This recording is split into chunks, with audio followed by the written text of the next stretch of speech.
A church full of grace. The News Church.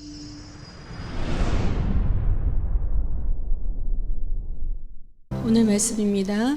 신명기 5장 32절에서 6장 9절까지 말씀, 구약 271쪽에 있습니다. 한 절씩 교독하실 때에 32절 제가 먼저 받겠습니다. 그런즉 너희 하나님 여호와께서 너희에게 명령하신 대로 너희는 삼가 행하여 좌로나 우로나 치우치지 말고 너희 하나님 여호와께서 너희에게 명령하신 모든 도를 행하라. 그리하면 너희가 살 것이요 복이 너희에게 있을 것이며 너희가 차지한 땅에서 너희의 날이 길리라. 이는 곧 너희의 하나님 여호와께서 너희에게 가르치라고 명하신 명령과 규례와 법도라. 너희가 건너가서 차지할 땅에서 행할 것이니 곧 너와 내 아들과 내 손자들이 평생에 내 하나님 여호와를 경외하며 내가 너희에게 명한 그 모든 규례와 명령을 지키게 하기 위한 것이며 또 내 나를 장구하게 하기 위한 것이라. 이스라엘아 듣고 삼가 그것을 행하라. 그리하면 내가 복을 받고 내 조상들의 하나님 여호와께서 내게 허락하신 같이 적과 꿀이 흐르는 땅에서 내가 크게 번성하리라. 이스라엘아 들으라. 우리 하나님 여호와는 오직 유일한 여호와시니 너는 마음을 다하고 뜻을 다하고 힘을 다하여 내 하나님 여호와를 사랑하라. 오늘 내가 내게 명하는 이 말씀을 너는 마음에 새기고 내 자녀에게 부지런히 가르치며 집에 앉았을 때든지 길을 갈 때든지 누워 있을 때든지 일어날 때든지 이 말씀을 강론할 것이며 너는 또 그것을 내 손목에 메어 기호를 삼으며 내 미간에 붙여 표로 삼고 함께합니다. 또 내 집 문설주와 바깥문에 기록할지니라. 아멘. 아멘. 살아계신 하나님의 말씀입니다. 그날 주의 영이 와요 금붕이 땅에 일어나리라 모든 영혼 깨어 일어날 때 주 예수를 부르는 자는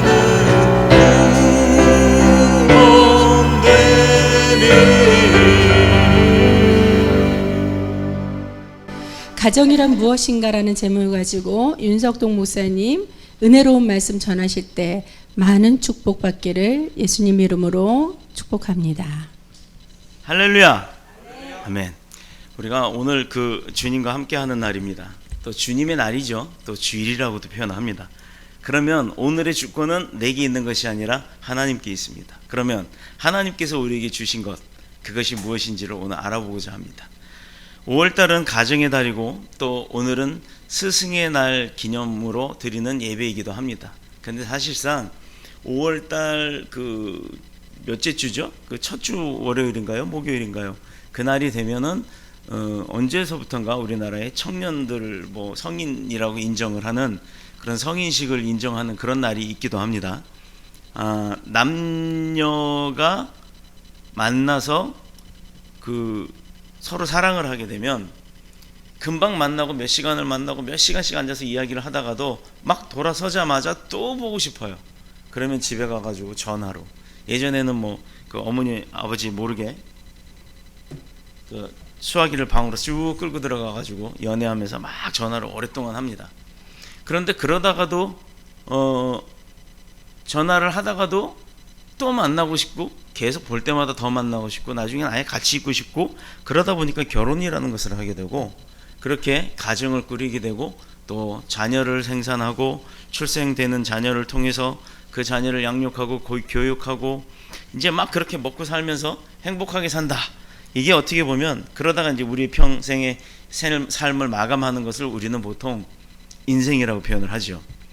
그런데 어떤 가정은 부모와 자식이 서로 막 뜯어먹지 못하고 어떨 때는 뭐 부모를 막 해하기도 하고 자녀를 갖다 내다 버리기도 하고 등등의 여러 가지 그 우리가 상식적으로 알고 있는 가정의 모습이 아닌 모습들을 보여줄 때도 있습니다.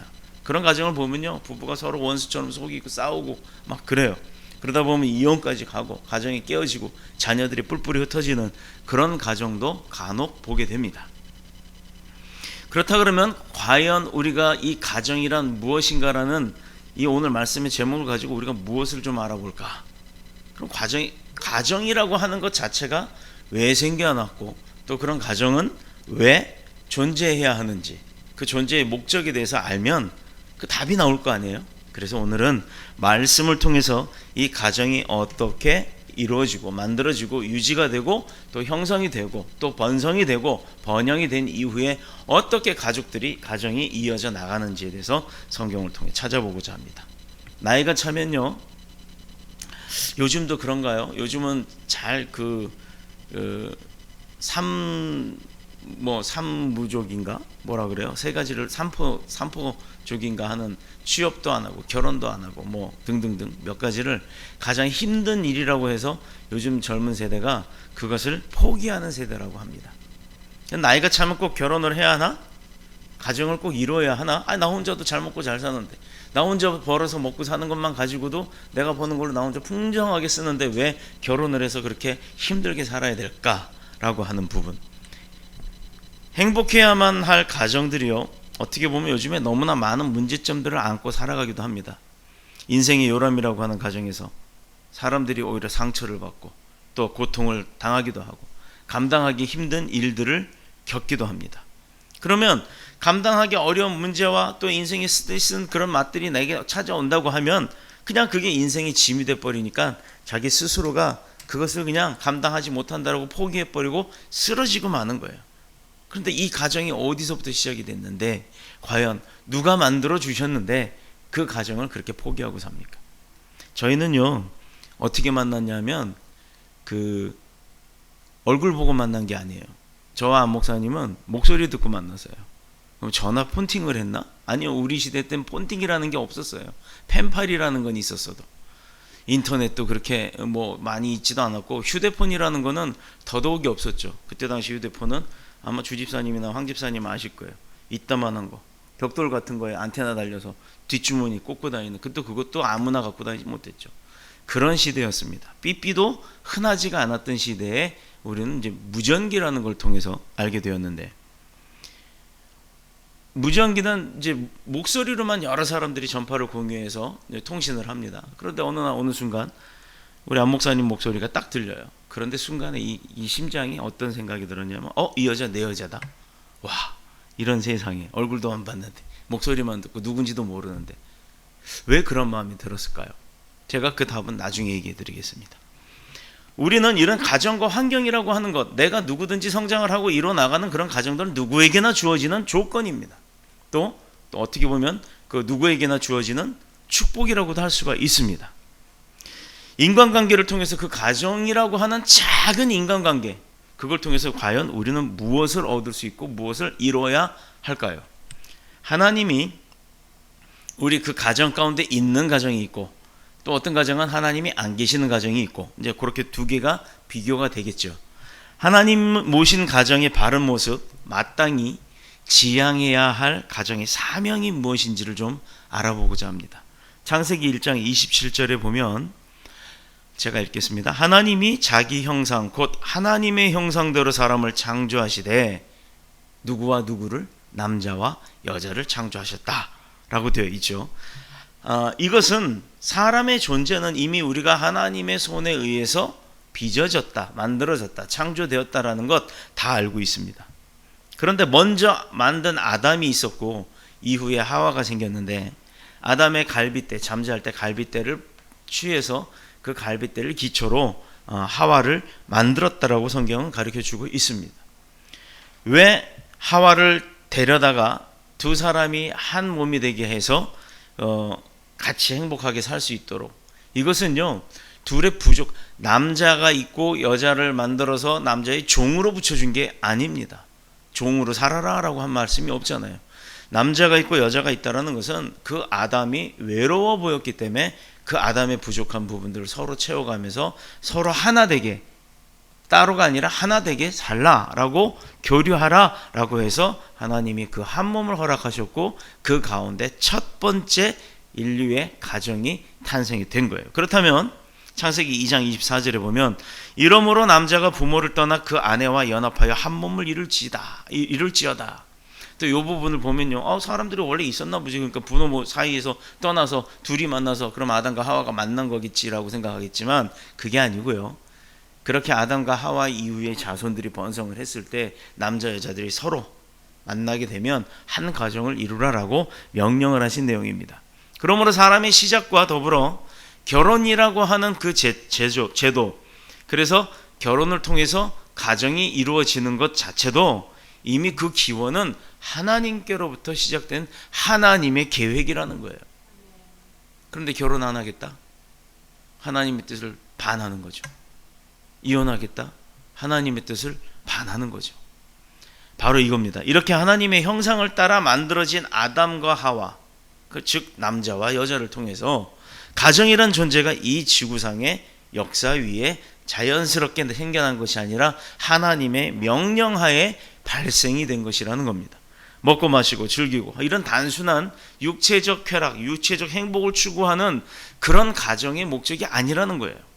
가정이 무너져 내리고 가정 안에서 비명 웃음소리가 나와야 되는데 비명소리가 쏟아져 나오고 가정이 도리어 사람을 고통받게 해서 나 집에 들어가기가 싫어 이놈의 집구석 이런 생각이 들게 한다 그러면 이것은 그렇게 만든 사람들 다름 아닌 바로 그 사람들 그 속에 속해 있던 사람들이 그 환경을 만든 거지 그 누구가 그렇게 만들어준 것이 아니라는 거예요. 오늘 이 말씀을 잘 듣기를 바라요. 가정의 존재의 목적 그 가정의 존재의 목적을 잊고 가정의 신적 그 기원을 잊어버렸을 때 이 가정이 가진 본연의 사명은 없어지는 겁니다. 그런데 반대로 이 지상의 모든 가정의 행복과 그 영광이라는 것 자체는 그 사명을 잘 감당해 나갈 때 이루어진다라는 거예요. 우리가 어제도 제가 그 학교에서 그 한국교회사 강의를 했는데 학생들한테 그 얘기를 했습니다. 나가서 전도할 때 교회 다니면서 예수 믿고 구원받읍시다가 맞아요. 예수님 아니? 이렇게 물어보는 게 맞아요. 우리 교회 다닙시다. 우리 교회 나가요. 너 교회 다니니? 이게 중요한 게 아니라는 거예요. 또 교회 나가서 축복받읍시다라고 그렇게 전도하지 말라고 얘기를 했어요. 왜냐? 그러면 기복적 신앙이 됩니다. 교회 나가면 축복 받는다고 해서 나 교회 나왔는데 교회 나왔는데 왜 축복을 안 받지? 왜 나오기만 하면 축복 받습니까? 나와서 믿음이 심어지고 그 믿음대로 살아야 축복이 오죠. 그래서 교회가 어떻게 해라 라고 그래야 축복 받는다 라고만 가르치면 안 돼요. 어떻게 해라 그래야 축복 받는다 라고 가르쳤으면 받는 방법을 가르쳐 줘야죠. 그런데 대부분 받는 방법을 가르쳐 주는 교회가 없다라는 겁니다. 왜? 그거 듣기가 싫으니까. 뭐 하지 마라 뭐 하지 않고 이렇게 했을 때 하나님이 기뻐하시고 축복을 부어주신다라고 알려줘도 그게 내가 하고 싶은 일이 있고 하고 싶지 않은 일이 있다 보니까 하고 싶지 않은 일은 듣기 싫어져 버리기 때문인 겁니다. 하나님을 섬기는 그 가정의 사명이 그럼 무엇이냐? 하나님 섬기는 믿음의 사람들 그것이 하나님을 믿는 하나님을 섬기는 그런 사명이 가지고 살아야 된다라는 것, 사명을 가지고 살아야 된다는 것을 가리키는 게 바로 그 가정의 사명입니다. 자녀를 양육할 때 그래 너 멋대로가 아니에요. 자녀를 양육할 때 정말 하나님이 너를 축복 가운데 이 땅에 태어나게 하셨고 그 가정이 다른 가정도 아닌 우리 가정에서 너가 태어난 이유 그리고 너가 앞으로 살아가야 할 이유 세상 가운데서 어떤 어려움 가운데서도 승리할 수 있는 그 방법들을 부모들이 가르쳐주는 게 그게 사명이라는 거예요. 말라기서 2장 15절에 가정의 목적은 경건한 자손을 얻고자 하심이다 라고 분명히 말씀하십니다. 여기 경건한 자손이라는 게 뭘까요? 경건하다. 뭐 마침 뒤집고 이러고 다니는 게 경건이 아닙니다. 하나님을 경외하는 것, 하나님을 높이고 나를 낮추는 것, 그게 바로 경외입니다. 이 경건한 삶을 사는 자손, 그런 자손을 얻기 위해서 가정을 만들어 주셨고 그 가정의 사명은 그런 자녀들을 만들어내는 것이 그 가정의 사명이라는 거예요. 가정은 하나님의 백성을 창조하고 육성하고 또 그 하나님을 섬기는 법도를 깨닫게 배울 수 있도록 해주는 어떻게 보면 아이만 태어나는 것이 아니라 그런 축복의 산실이 되는 겁니다. 그러므로 가정에 기도가 있어야겠죠. 부모의 눈물이 있어야 되고 또 가정에 찬양이 있어야 됩니다. 여기 주집사님이 찬양을 입술에서 놓지를 않는 분이에요. 항상 악기를 이 악기든 저 악기든 하여튼 악기만 보면 다 해보고 싶어요. 그런 소망이 있는 가정에는 찬양이 끊이지 않습니다. 또 우리 황 집사님이 사업장에서 뭐 저랑 같은 사업장에 계시지만 내내 찬양이 틀어질 때의 얼굴 표정하고 뭐 바빠갖고 사람들이 그 찬양을 잠시 꺼놨을 때 그 얼굴 표정하고 보면요, 본인은 아세요? 얼굴 표정이 스마일이 됐다가 그냥 안 스마일이 됐다가. 왜냐하면 찬양이 그렇게 마음을 녹여주기 때문입니다. 보세요, 찬양이 있어야 되는 게 가정의 의무고, 또 그런 감사거리가 발견이 되고 작은 것 하나에도 감사할 줄 아는 감사가 늘어나는 그런 가정이 돼야 된다는 겁니다. 즉 찬양, 말씀, 기도, 예배, 감사, 이게 다 예배의 조건이잖아요. 그런 예배가 살아있는 가정이 돼야 된다는 거예요. 바로 이런 가정을 통해서 우리 자녀들의 인간이 근본이라고 하는 인간성을 배우게 되고, 또 세상 나와서 살아야 될 지혜도 말씀을 통해서 배우게 되는 겁니다. 그럼 인간이 왜 살아요? 이거 우리 교회에서 많이 묻잖아요. 무엇을 위해 어떻게 살아야 하는가? 우리가 무엇을 위해서 어떻게 살아야 하는가? 어떤 사람은 돈만 따라갑니다. 명예만 따라갑니다. 권력만 쫓아갑니다.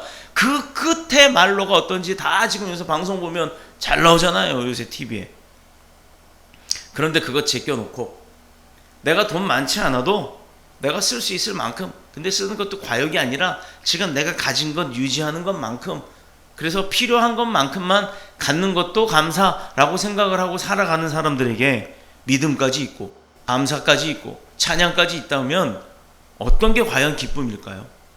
저는요, 대기업 우리나라에서 내노라하고 하는, 이름 되면 다 아시죠? 아마 대한민국에서 제일 돈이 많은 분, 그분의 가정의 삶도 알고 한 100위 안에 들어가는 분의 가정의 삶도 압니다. 그리고 단칸방 빈대, 요즘 빈대 같은 게 있는지 모르겠습니다만 그런 빈대 나오는 집에서 사는 네 가족의 가정의 삶도 압니다. 그런데 과연 어떤 게 행복할까 하고 생각해 보면요, 저는요, 단지 먹을 거 없어서 내일 뭐 먹을까 하고 때거리를 걱정하는 그 가정이 더 행복해 보이더라 이 말입니다. 그러므로 오늘 본문의 2절에 보면 곧 너와 내 아들 내 손자로 내 평생에 내 하나님 여호와를 경외하며 내가 내게 명한 그 모든 규례와 명령을 지키게 하기 위한 것, 그것이며 또 내 날을, 우리에게 주시는 그 날이 장시간 동안 이루어질 수 있도록 하기 위한 것이라고 오늘 2절에 말씀을 하고 계세요. 그러므로 가정은 하나님 창조의 영광이 드러나야 하는 가정입니다. 물론 의견이 안 맞으면 싸울 수도 있고 또 그러다 보면 툭탁거릴 수도 있어요. 그런데 부부싸움은 칼로 물베기, 그런 말이 있는 건 뭐냐면 그런 다툼도 어떻게 보면 의견 조율을 위한, 그 가정을 하나로 만들어 가기 위한 어떤 방법일 뿐입니다. 그것을 문제 삼는 것이 아니고, 중요한 것은 가정 가운데서 자녀를 양육할 때 그 자녀의 말씀이 심어지는 가정이냐 아니냐. 즉 이렇게 믿음으로 주일날 자고 싶어도 자지 않고 이렇게 나와서 예배 드리는 그런 가정은 다 이런 하나님의 섭리하에 이루어져가고 만들어져가고 꾸며져가고 세워져가는 가정이라는 것입니다. 우리가 그걸 포기하지 말자는 거예요. 이 일을 위해서는 우리는 자녀들을 믿음으로 양육을 시켜야 해요. 그렇다고 해서 너 안 나오는 자녀를 다 그 머리 큰 자녀들 보고 너는 안 나와 하고 막 이래봐야 그거는 강요밖에 안 돼요. 저희가 누누이 믿지 않는 가족의 영혼들을 위해서 눈물로 기도하자라고 하는 것은 그가 나오기를 바라면서 하나님 앞에 의뢰하라는 거예요. 우리가 할 수 없는 일을 누가 해요? 하나님이 하십니다. 여지껏 아빠 엄마가 얘기해도, 형 누나가 얘기해도 움직이지 않던 자녀 형제들이 지금 내가 믿는다고 해서, 믿음으로 선포한다고 해서 그가 옵니까? 안 오죠. 그거 갖고 싸움이 나고 트러블이 나면 오히려 더 역효과가 나죠. 예수 믿는 것들이, 예수쟁이라는 것이 졌다고야 라는 이야기를 듣게 됩니다. 그 방법은 옳지 않은 거예요. 그렇다면 솔로몬의 지혜와 같이 우리가 할 수 있는 방법이 뭡니까? 권능자, 우리의 든든한 후원자, 백그라운드에 계신 하나님 앞에 기도하는 거죠. 그게 끝이에요. 누가 나 핍박해요? 어느 목사가 어느 교회가 뭐 어쩌고 저쩌고 이렇게 비방합니까? 그래도 소용없어요. 그 사람한테 맞대응할 이유 없습니다. 나는 그를 용서합니다. 나는 그를 이해합니다. 나는 그를 위해서 오히려 기도합니다. 어떻게? 하나님, 그가 그렇게 나 억울함이 있지만 그도 하나님의 자녀이지 않습니까? 그가 하나님이 원하는 삶을 살 수 있도록 도와주세요라고 기도하면 하나님이 과연 누구 기도를 들어주실까요? 바로 그겁니다. 먼저 믿는 부모들이 책임 있게 감당해낼 때 그 가정은 지상에서는 행복한 가정이 되는 거예요. 자녀를 잘못 키우면 부모가 고통받아요. 자녀가 고통받지 않습니다. 내가 자녀를 잘못 키웠다고 했는데 그 자녀가 고통받아야 될 거 아니에요. 근데 자녀가 고통받는 게 아니라 오히려 부모가 고통을 받는다는 거예요. 자녀가 망하게 돼요. 또 사람들로부터 그 자녀를 통해서 사람들이 고통을 받기 시작합니다. 그러면 동네에서 어징피하다 얼굴 들기 나가 뭐 호적을 봐라 뭐 별의별 이야기들이 나오죠. 믿음으로 바로 키우면 부모의 마음이 기뻐질 수밖에 없어요. 또 자녀가 하는 모든 것들이 형통합니다. 그 형통한 자녀가 하나님의 영광과 그러다 보면 그 하나님의 사랑을 알게 되니 그 주변의 이웃들을 위해서 자기가 뭔가를 도우려고 하고 그러다 보면 하나님께서도 그 자녀를 귀하게 쓰임 받게 세워주신다라는 거예요. 그게 바로 만사 형통이라고 하는 겁니다. 두 번째는 하나님이 각 가정의 제사장적 기능을 감당하는 사명을 주셨어요. 첫 번째가 뭐라고요? 말씀 안에 자녀를 믿음의 백성으로 양육하는 게 사명이고, 두 번째가 각 가정의 제사장적 기능을 감당할 수 있도록 교회만이 제사장이 아니고 각 가정의 가장들 또 그 가장들을 통한 그 집안의 내력들이 전부 다 사명을 감당해야 된다라는 거예요. 어떤 제사장적 사명을 감당해라. 그럼 그게 뭐냐 대체? 신구약 성경의 전 내용을 종합한 장로교 헌법을 가만히 보면요, 들어보셨을 거예요. 대소요리문답이라고 합니다. 우리가 세례를 받거나 입교를 하거나 아니 임직을 할 때는 이 부분에 대해서 이제 공부를 하게 돼요. 막 100몇씩 가지가 있어요. 목사가 되려면 그걸 다 외워야 돼요. 근데 첫 번째가 뭐냐? 하나님을 영화롭게 하고, 두 번째가 그를 영원토록 즐거워하는 것이다 라고 돼 있어요. 자, 지금 이 순간에도 하나님은 하나님의 영광을 선포하고, 궁창은 하나님이 그 손으로 하신 일을 드러낸다고 합니다. 이게 바로 시편 19편 1절에서 6절의 내용이에요. 하물며 만물의 영장인 인간이, 하늘도 또 땅에 있는 모든 궁창들, 하나님이 창조하신 모든 것들이 하나님의 영광을 드러낸다고 하는데, 하물며 하나님이 가장 귀하게 손으로 직접 빚어낸 그 자신의 형상을 닮아 빚어낸 그 인간이라고 하는 만물의 영장은 창조주 하나님의 뜻을, 세상도 이런 사물도 하나님을 찬양하는 거 아니에요. 그런데 그런 만물의 영장인 사람이 하나님을 찬양을 안 한다. 이건 좀 뭔가 아이러니하겠죠. 창조주 하나님의 뜻을 유감없이 발휘함으로 문화적 사명을 다 감당해야 돼요. 자, 바로 여기서 문화적 사명. 각 가정이 그것을 해야 합니다. 바로 이것이 지상에 존재하는 가정이 받는 사명이자 그것을 이뤄냈을 때 받는 축복이라는 거예요. 하나님이 어디가 공짜가 있겠어요? 우리가 일을 안 하는데 어디서 돈을 줘요, 누가? 그거는 구걸이고 동량입니다. 자존심 상하잖아요. 그게 아니에요. 내가 다만 하나 여기서 물건을 하나 옮겨서 그 대가를 받는 것이 바로 내가 열심히 노력한 그 대가를 받잖아요. 무엇이든지 했을 때 얻는 것이 있습니다. 하나님 앞에도 우리가 했을 때 얻는 것이 있어요. 근데 요 말을 했더니 또 요거 하면 하나님이 뭐 주시겠지, 이런 기복적 신앙을 얘기하는 게 아닙니다. 뭐를 주시기 때문에 내가 한다가 아니라 내가 했더니 주시더라, 이게 중요한 거예요. 같은 말이지만 관점이 다르다는 겁니다. 내 생각으로 하나님이 일을 하면 하나님이 뭘 주실 거다? 아니요. 사람의 생각은 안 될 때가 더 많아요. 그러나 나는 하나님의 일을 하는 게 내 사명이기 때문에, 오늘 말씀처럼 가정이 그런 가정이기 때문에, 우리 가정이 그런 가정이기 때문에 나는 그렇게 산다. 내가 힘들어도 그 가정을 이루기 위해서 산다 라고 했을 때 하나님이 주시는 축복이 다르다라는 겁니다. 가정은 경건한 자손의 고장이고 세계를 다스리는 문화적 청지기의 중심이 되는 거예요. 가정부터 시작해서 사회가 이루어지고 국가가 이루어지고 세계가 이루어지는 겁니다. 이 안에서 하나님을 섬기는 법도를 배우고 하나님과 이웃을 사랑하는 삶을 그 가정에서부터 자녀들이 배우는 거예요. 온 인류를 위한 중보의 기도를 올림으로 하나님의 뜻이 이 땅 가운데 이루어지기를 바라는 겁니다. 우리가 할 수 있는 게 그거예요.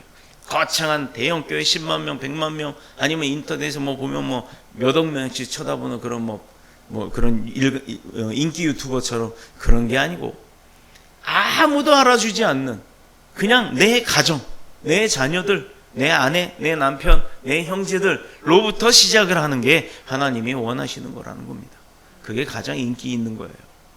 그러므로 모든 가정은 하나님을 기쁘시게 하는데 그 목적이 있다. 이것을 잊지 마시길 축복합니다.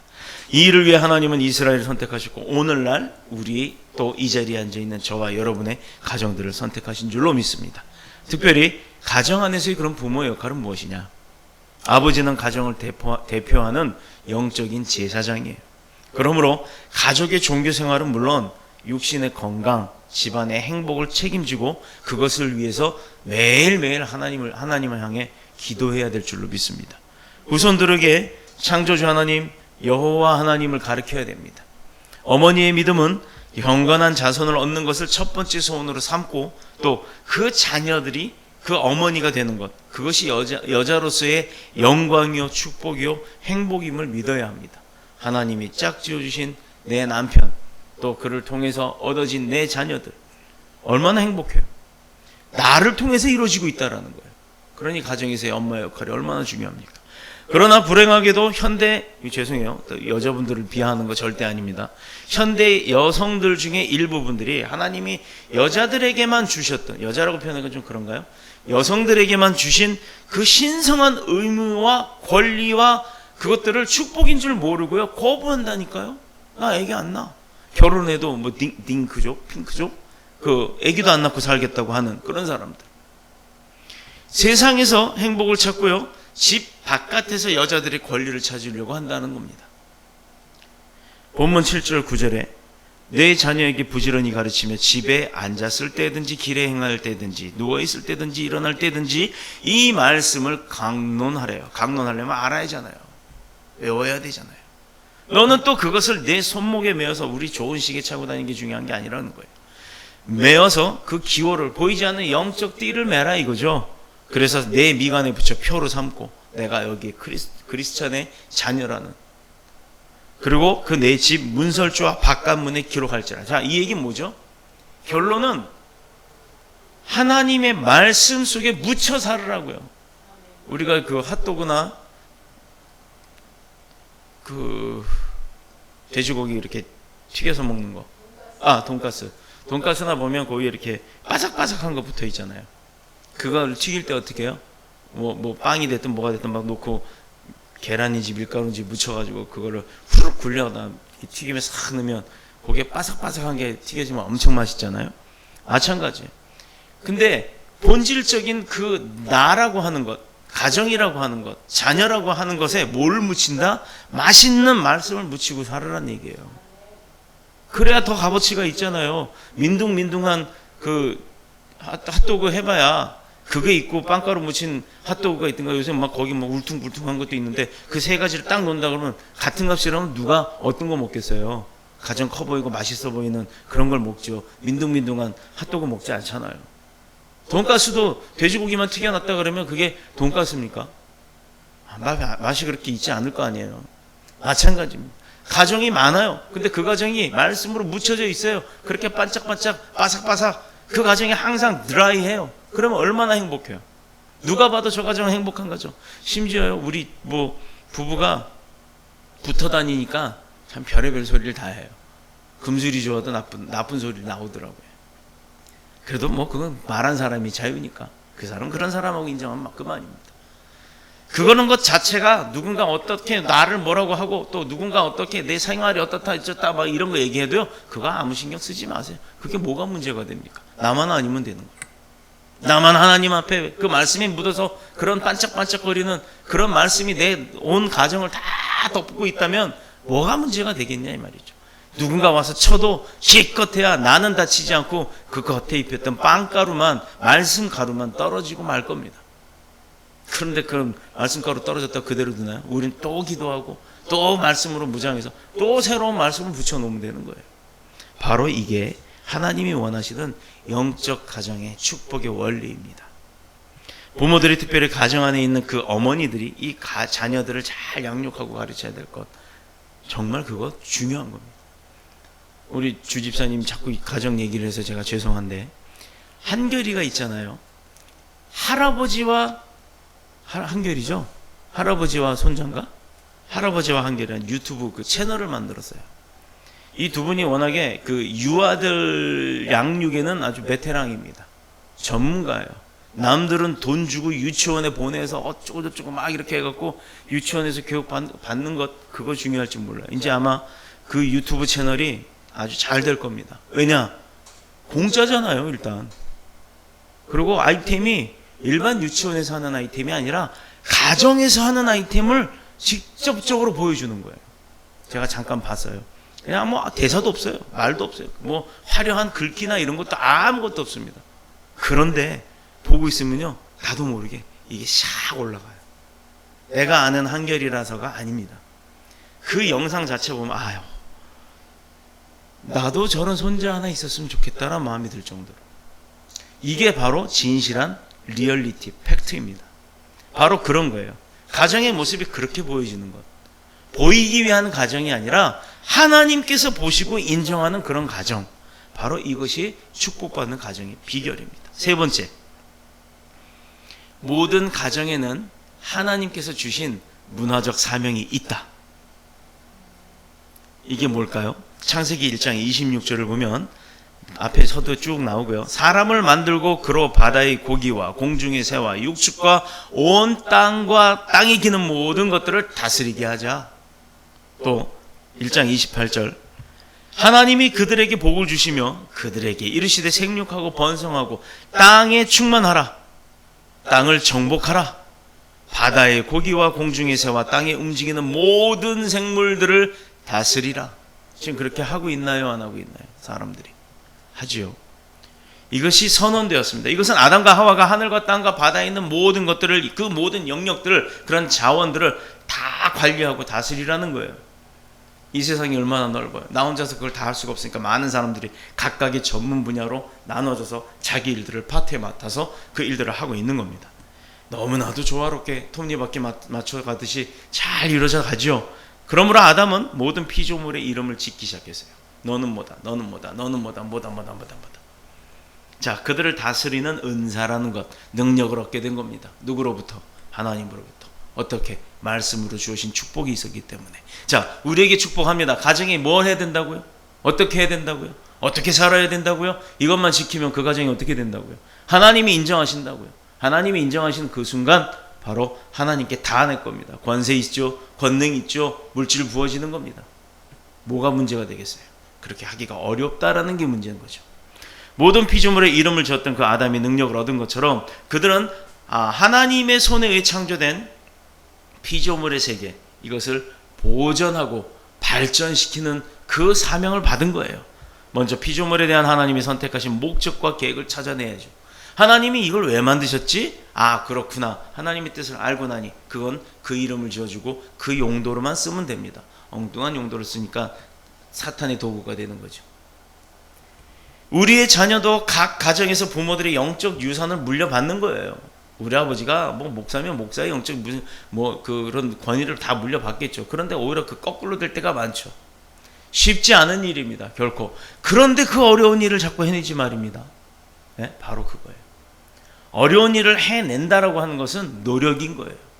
그 노력이 부어질 때 하나님께서 인정하시는 거지, 그 노력으로 인해서 뭔가를 만들어냈습니다, 보세요 하나님 나 했죠, 이제 축복 주세요가 아니라는 거예요.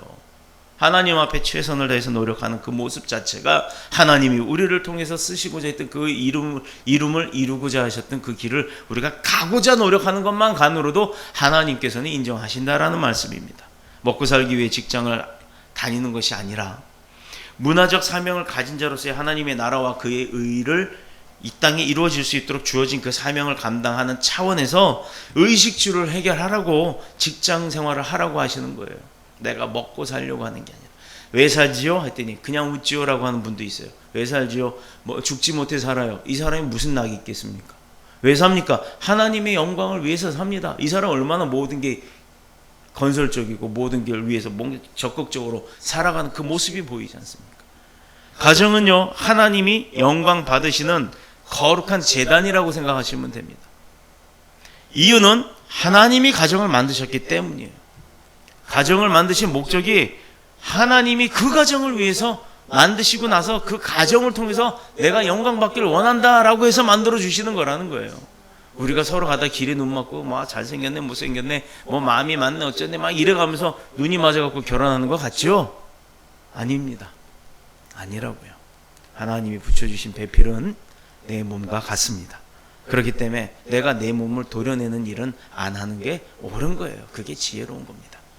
또 그러므로 가정은 믿음의 자녀를 출생하게 뭐 태어날 때부터 믿나요? 아니죠. 그러나 태어나서부터 보여지는 그 가정의 삶이 그 믿음의 삶이라면 자녀는 당연히 경건한 자녀로 자랄 수밖에 없는 겁니다.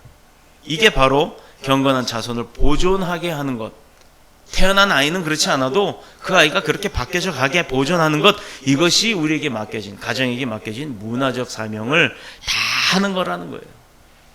가정 존재의 목적은 하나님께 영광 돌리는 것이 있습니다. 더 세밀하게 쪼개면 그 가정의 구성원 한 사람 한 사람 한 사람, 즉 믿음을 갖고 사는 우리 삶의 목적은 하나님 앞에 영광 돌리는 게 목적이다. 근데 그걸 뭉쳐놓으면 우리 집은, 우리 가정은, 우리 부부는, 우리 형제는 하나님의 영광을 위해서 사는 형제요, 가정이요, 가정이 집이요, 이렇게 표현을 하는 거예요. 과연 우리 가정은 예수 그리스도로 말미암아 재창조된 가정이 맞습니까? 우리 온 집이 예수를 믿어 구원에 이루고 있습니까? 나와 우리 자녀들이 그리스도 안에서 새로운 피조물이 되었습니까? 자, 여기서 이런 문제가 나와요.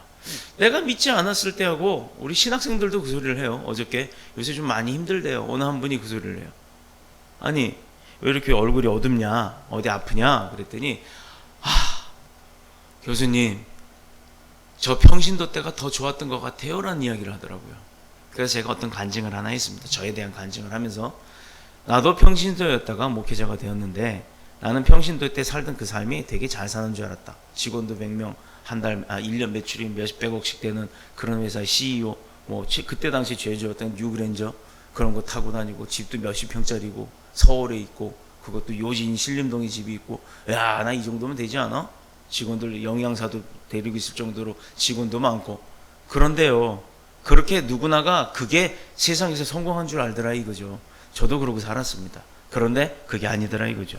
하나님이 요구하는 걸 제가 계속 거부했더니 그게 어느 날 다 없어지고 다 날아가요. 그나마 있던 것도 다 없어집니다. 심지어 어머니 병까지 생겨요. 그나마 저축했던 것, 오히려 이제 저축한 건 다 쓰고 오히려 빚까지 얻어요. 병원비 다 내고. 그러고도 어머니는 돌아가셨어요. 그리고 남은 게 뭐가 있죠? 없잖아요. 그런데 남은 게 있더라고요. 하나님이 남아 계시더라고요. 나만 몰랐던 거예요. 그래서 내가 그때부터 하나님 앞에 항복을 했습니다.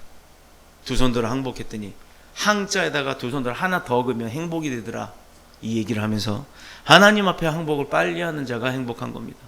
평신도 때 받았던 축복이 축복인 줄 알고 그게 더 좋은 것 같죠. 그러나 지금 내가 성장하는 단계에서 연단이 있어요. 우리 이앓이도 하고 입도 찢어지기도 하잖아요. 어렸을 때 자라면 뭐 입이 막 커진다고 그런다잖아요. 아이들이 왜 아프죠? 성장을 하기 위해서 성장통을 앓기도 합니다. 마찬가지예요. 영적도 그렇습니다. 그래서 우리 가정도, 우리 그 지역에 있는 그 학생들에게 있는 그 사명도 커져갈 때 고통이 오게 돼 있습니다. 그런데 그 고통이 자꾸 오죠. 근데 그걸 자꾸 이길 수 있을 만한, 이기지 못하는 시험 주시는 분이 아니잖아요. 그래서 그걸 이겨낼 때마다 그 연단을 우리가 승리할 때마다, 겪어낼 때마다 우리에게 오는 그 다음의 축복은 예전의 축복보다 큰 축복인데 우리가 그걸 못 알아챈다라는 거죠. 내가 원하는 축복만이 축복인 줄 알기 때문에. 지나고 보면요, 기도해서 안 이루어진 게 없고, 또 지나고 보면요, 내가 원했던 게 안 된 게 없더라 이 말입니다. 또 지나고 보면 그동안 기도했던 게 다 이루어졌다라는 것을 알게 된다라는 거죠. 근데 당시 그때는 깨닫지 못한다. 이게 바로 믿음의 성장이에요. 그 믿음의 성장 이후에는 뭐가 나오냐? 어느 단계에 딱 이르르면 웬만한 고통은 고통도 아니에요. 제가 공수부대 출신이죠. 이번에 이제 29일날 손목을 수술하게 되는데, 병원에서 MRI 그걸 했어요. 그랬더니 의사 선생님이 첫마디가 이상하대요. 아니, 이 뼈가 이렇게 부러질 수가 없는데, 그리고 뼈 부러진 데가 한두 군데가 아니래요. 그리고 지금 현재 손목 상태가 이렇게 많이 아플 텐데 그거 잘 모르셨나요? 이라고 물어보길래, 아니 알았죠. 알았는데 워낙에 이렇게 아프니까 이게 그냥 보통 이 정도는 아픈가 보다 라고 생각하고 살았다고. 바로 이거예요. 잔매에 멍든다 그러죠. 또 보슬비에 속옷 젖는다. 이 말이 뭐냐면 그때 맞는 건 아프기도 해요. 근데 그게 너무 오랫동안 맞으면 나중에는 그게 그냥 인이 배겨서 그게 아픈 것 같지도 않아요. 시험도 마찬가지입니다. 우리 인생에 있어 고통이 오는 것도 어려움이 오는 것도 자꾸 이겨낼 때, 이겨내지 못하니까 문제죠. 이겨낼 때 어떻게 되냐? 나중엔 더 큰 게 웬만한 게 와도요, 그럼 문제가 되지 않아요. 어떤 비방이 와도 어떤 험난한 상황이 처해져 있어도 워낙에 훈련받고 그걸 다 통과했기 때문에 그런 거는 문제가 되질 않는다 이 말이에요. 그게 바로 축복입니다. 웬만해서 한 대 맞으면 막 난리가 나죠. 막 죽네 사네 그래요. 근데 한 대 맞은 게 아니라 10대 맞았던 사람은 칼로 막 찔려도 본 사람은요, 누가 총 들고 와도 그 총 든 강도들이 겁이 안 나는 거예요. 그래서 제압을 하기도 하고 이렇게 되는 겁니다. 근데 이건 비약적으로 얘기를 한 겁니다만 하나님이 우리에게 주신 축복은요, 그런 삶이 아니에요. 하나님은 우리에게 고통이 온다 해도 이거는 테스트랍니다. 템테이션이 아니에요. 그렇기 때문에 우리가 그 뒤에 있는 것을 보고 우리가 주님을 신뢰하고 나가야 되는 겁니다. 이런 가정과 자녀들에게 하나님은 귀한 약속을 주셨습니다. 이 말씀을 하고 마치도록 합니다. 오늘 본문 5장 33절. 그리하면 너희가 삶을 얻고 복을 얻어서 너희의 얻은 땅에서 너희의 날이 장구하리라. 이런 거는 아멘 하셔요. 내 걸로 받으셔야 됩니다. 6장 2절에 또 반복해죠. 또 3절에도 보면 그리하면 네가 복을 얻고 너의 열조의 하나님 여호와께서 너의 허락하신 같이 젖과 꿀이 흐르는 땅에서 너의 수요가 심히 번성하리라. 축복도 주시는 데다가 어떻게 한다고요? 그 가정도 화려하게 일으키신다는 거예요. 영육 간의 축복을 이야기하십니다. 이거 뭐가 더 필요하죠? 영육 간의 축복을 주시겠다. 그건 뭐냐면 내가 지금 말한 하나님께서 우리에게 말하신 이 세 가지만 잘하면 하나님이 영육 간의 축복 주신다. 영육. 육은 먹고 잘 쓰고 이래야 되잖아요. 그럼 집도 주고 돈도 주고 다 주신다는 얘기예요. 다 합쳐갖고 영육이라고 표현을 합니다. 영으로 필요한 것, 육으로 필요한 것 다 주시겠다는 거예요. 그런데 뭘 또 거기서 돈 달라고 구합니까? 거기서 무슨 건강을 달라고 구합니까? 거기서 무슨 차 달라고 구합니까? 저도요, 요새 차가 지금 13년이 되다 보니까 이놈의 차가 가다가 털컥털컥 소리가 나요. 지금 의자도 등이 뭐가 뽀그덕뽀그덕 소리가 나요. 그래서 갔더니 의자를 통째로 바꿔야 되는데요. 얼마니? 그러니까 150만 원이래. 무슨 운전석 의자 하나가 150만 원, 차값이 100만 원, 한 200만 원 좀 할래나? 아니, 차 한 대 값을 의자에다 투자하려니 그렇게 하기 싫으니까 그냥 타고 다녔더니 허리가 아파요. 또 차가 가다 떨고닥 소리가 납니다. 이거 뭐가 문제예요? 그 미션이 문제가 있대요. 그럼 어떻게 해야 돼요? 이거 바꾸셔야 되는데요. 그 미션 바꾸는데 얼마예요? 600만 원이래요. 아니, 차값이 기껏해 한 3, 400 갈 텐데 미션이 600만 원이에요. 그럼 어떻게 해야 돼요? 이거 140km 이상 더 밟으면 안 돼요. 아, 그러면 140 이하로는 다녀요? 그럴 수 있어요. 아, 그래요. 그럼 설 때까지 타죠. 차를 바꾸려다가 기도를 막 하는데 아무리 해도 응답이 없어요. 이 차를 살까 저 차를 살까 혼자는 막 계획도 해봤습니다. 그런데 포기했어요. 하나님 응답이 없으면 살 수가 없는 거예요. 물론 대출 내고 어떻게 하면 사겠죠. 할부로 사면. 아니, 근데 원치 않으시는 것 같아서 안 하기로 했습니다. 차를 바꿔주시겠죠. 그때까지 타렵니다. 바로 이거예요. 나는 계획이 있어요. 그런데 하나님 기도했더니 그 계획이 아닌 것 같아요. 그러면 하지 않는 게 좋은 거예요. 하나님, 나도 이거 좀 바꾸고 싶어요. 기도했는데 하나님이 나는 이만한 차를 사려고 했는데 하나님께서는 요만한 차 사라 하면 요만한 차 사면 되는 거예요. 그게 우리의 삶인 겁니다. 이런 영육간의 축복을 주신다고 하셨던 말씀대로 살아서 너희가 먹든지 마시든지 무엇을 하든지 주를 위하여 하라. 로마서 14장 6절의 말씀입니다. 살아도 주를 위해 살고 죽어도 주를 위하여 죽나니 그러므로 사나 죽으나 우리는 주님의 것. 로마서 14장 8절 사도 바울의 고백이에요. 바로 이것이 지상의 가정에 존재하는 목적이에요. 저와 여러분이 사시는 목적이기도 합니다. 그런데 얼마나 행복해요? 오늘 이 자리에 나오신 분들 이 가장 귀한 팁을 다 들으셨으니 그대로 이루어질 줄로 믿고 하나님 앞에 축복의 삶을 사시는 저와 여러분이 되시기를 그리스도 예수님의 이름으로 축복합니다. 축원합니다. 기도하겠습니다.